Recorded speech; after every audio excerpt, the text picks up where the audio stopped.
What's up, everyone? It's been a long time since I made a video. In typical fashion, I've done a lot with the car in the amount of time that I've been away, and figured I had to get caught up at some point, so better late than never.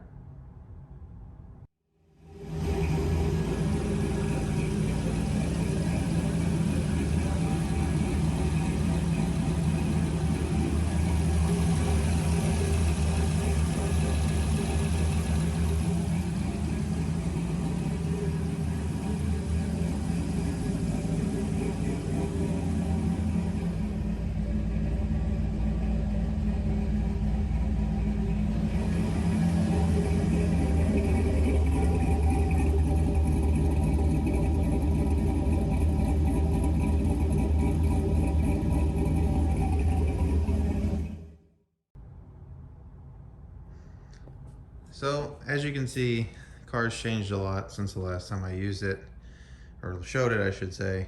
It's now LS swapped. This has a 5.3 truck LM7. It is an iron block motor, but for how cheap it was and easily available it was, I got an engine that was in a running and driving truck. I heard it run, I saw all the vitals were good. It was hard to pass up, and if I end up wanting to, fix the weight penalty down the road, I can, but for now, getting it running and driving, this was a big prerogative. So iron block LM7. This one has an LS2 intake on it with an adapter to run the 3-bolt drive-by cable throttle body. I'm currently in the process of trying to combine different couplers and whatnot to get the Corvette intake manifold, or not intake, but air intake to work. That comes down in front. You can see I've got the entire stock core support cut out. I've got a radiator. This is like a Northern Radiator 28 by 16 generic unit that I made work. I made this little cross member here to mount everything. Really just tried to cut out all the stuff I didn't need. The subframe itself still uses a factory style subframe that I modified. Cut pretty extensively, boxed it all in, re-welded it. I made these brackets, and I'm using a BMW E36 style front sway bar. It already does have, I put the sloppy stage 2 style cam in it, upgraded, or I guess I should say like replacement lifters, upgraded rockers with the trunnion kits, new push rods, head gaskets, head bolts, all that stuff's been freshened up. I put power steering back on the car. This is a stock Miata power steering pump, custom brackets, and this is actually a power steering pulley from a Grand Caravan. The Miata system's originally 4 rib. This is 6 rib. Had to do that to get that to convert. Uses a Honda power steering reservoir. This is just something I found that worked well for the space. Got a little power steering cooler down there as well. So that's all good. It does uses a TR6060 out of a 2015 Z28 Camaro. I again custom made the transmission cross member, and shifter had to be modified. Again, a lot of that stuff that I wish I could have got on tape, but just working through the build. Lot going on, a lot of things to figure out. Not thinking about picking up a camera, so.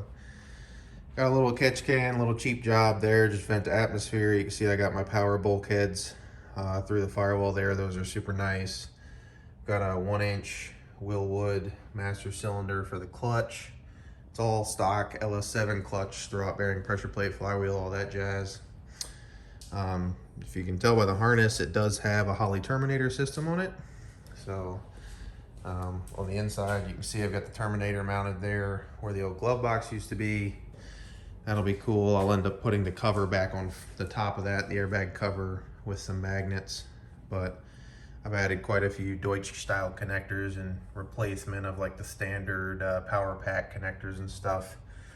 Even got kind of fancy with the wire labels, heat shrink wire labels and whatnot. So I really just kind of wanted to do this as an overview on the car. If there's anything specifically you guys would like a video or a talk about in terms of the progress of the swap or otherwise, let me know. Once I kind of finish this intake to where the hood can shut and all that's done, I'm going to kind of call phase 1 of the engine swap complete. I guess, yeah, I didn't mention, I also did convert to the 8.8 Ford rear end. I'm using the, oh shoot, Monster Miata Martin. I'm using his welded rear diff mounts and his complete axle assemblies that you can buy. Shaft Masters made me a 3.5-inch aluminum slip yoke drive shaft to go from the TR6060 to the 8.8, and the 8.8's been rebuilt with all new clutch packs inside the factory LSD and a 4:10 ratio gear to complement the TR6060. So the interior of the car, I'll go on this side, has also seen some kind of quality of life improvements in terms of making it more streetable. It has NB2 Miata seats in it. These are from a special edition, that's why they're brown. It's got regular seat belts back in it, so I got rid of the harnesses and the 5 points. Just it got to be too cumbersome to use on the street car. Got the Holley 7-inch dash up in the top with a LRB Speed shroud that's been powder coated. I also have the 3.5-inch dash down there for tuning, data logging, all that type of stuff. And I got carpet back in the car now, so I've got a center console carpet as well on the way. Trying to make the car more streetable so I can enjoy it more often. You can see there's a bit of a frame around the shifter column. I did that to get the transmission higher up in the column to make room for the kind of the big shifter bump on the trans right around here to get the drive shaft angles improved. It uses a GT500 modified shifter assembly and a GT500 Hurst shifter. It's a bunch of pieced together stuff the way I chose to do it, but all in, I spent significantly less doing it this way than you would buying the parts off the shelf.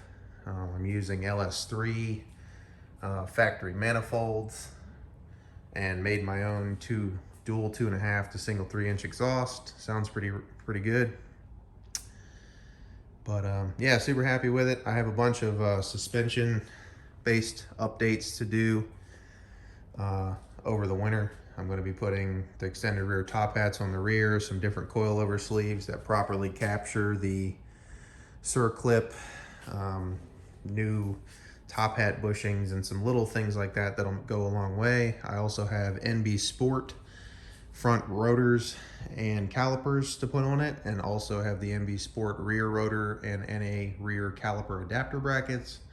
And I'll be using the Hawk HPS pads all the way around as well. So all in all, again, just kind of up to speed. I know this is a lot to look at all at once, but again, I hope to be making some more updates soon. I'll try to make an update with whatever my final solution is here for the intake. It's more complicated for me because I chose to modify my subframe and I just didn't end up getting the motor as low as a lot of the swap kits do. So I'm having more issues fighting hood clearance than most people, but should be able to work it out with some creative use of couplers. So I'll make a bit of a video on that to show that getting done. And then I'll plan on making some videos as well, refreshing the suspension and kind of showing what I'm going through there. But anyway, just wanted to get something up on the channel to kind of show the status of the car. And if you guys have any questions, comments, or if you like it or otherwise, just let me know. Appreciate the feedback. I like talking cars with people, so feel free to reach out. But until next time, I'll talk to you guys. Peace.